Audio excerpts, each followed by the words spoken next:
Hello everyone. Today class about the second semester of BTC. This is our A class and today we discuss about idealism. आज की जो आपकी class है BTC second semester की class 8 आज आपकी start है। फर्स्ट पेपर की वर्तमान भारतीय समाज और प्रारंभिक शिक्षा। इसमें जो हमें आज पढ़ना है वो क्या पढ़ना है? आदर्शवाद, आइडियलिज्म।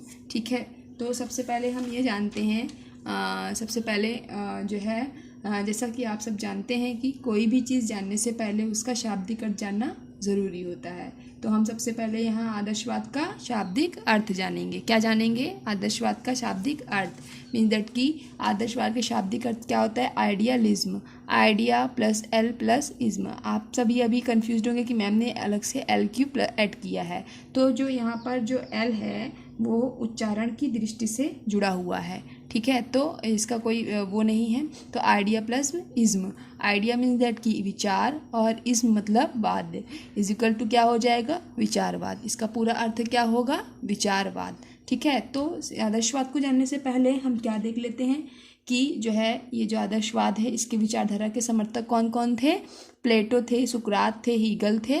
ये सब जो है आदर्शवाद विचारधारा के समर्थक थे। ठीक है, तो इसकी पहली परिभाषा हम देख लेते हैं। जो है डॉक्टर DM दत्ता के अनुसार DM दत्ता क्या कह रहे हैं कि आदर्शवाद वह सिद्धांत है जो अंतिम सत्ता विचार जगत की या आध्यात्मिकता की को मानता है। ठीक है, आदर्शवाद जो है वो अंतिम जगत को मानता है। ठीक है, तो आदर्शवाद जो है क्योंकि आदर्शवाद भौतिक जगत को नहीं मानता है। ठीक, नेक्स्ट इसकी डेफिनेशन देख लेते हैं। आदर्शवाद वस्तु की अपेक्षा विचारों, भावों तथा आदर्शों के महत्व को स्वीकार करती है। जो आदर्शवाद है वो वस्तु की अपेक्षा विचारों, भावों तथा आदर्शों के महत्व को स्वीकार करती है। पहले मैंने आपको बताया कि जो आदर्शवाद है वो अंतिम सत्ता को महत्व देती है। इसलिए जो है वो वस्तुओं की अपेक्षा जो है वो विचारों, थॉट्स आपके जो हैं वो और उनके जो आपके भाव हैं उनको जो है उनके आदर्शों को जो है वो महत्व देती है। क्या हो जाएगा? आदर्शवाद। ठीक है, विचार मत से आप जो है आप लोग समझ रहे होंगे ना कि विचार से मतलब क्या है? थॉट्स जो हमारे मस्तिष्क में जो है उठते हैं। ठीक है, जो थॉट्स होते हैं, जो विचार होते हैं वो कहाँ से उठते हैं? वो हमारे मस्तिष्क से ही तो उठते हैं। और आदर्शवाद जो है वो हमारे विचारों को प्रमुख मानता है। ठीक है, आदर्शवाद जो है वो हमारे विचारों को जो है वो प्रमुख मानता है, मेन मानता है। जो हमारे थॉट्स होते हैं उसी को जो है आदर्शवाद जो है मानता है। ठीक है, तो इसलिए आदर्शवाद जो है वो मानसिक को श्रेष्ठ मानता है।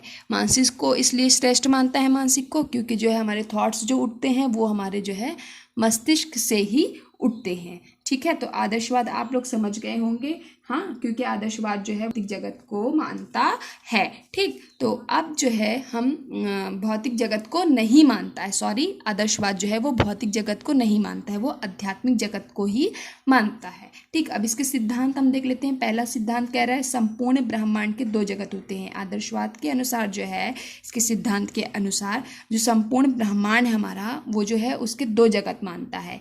एक को परा और दूसरा जो है अपरा।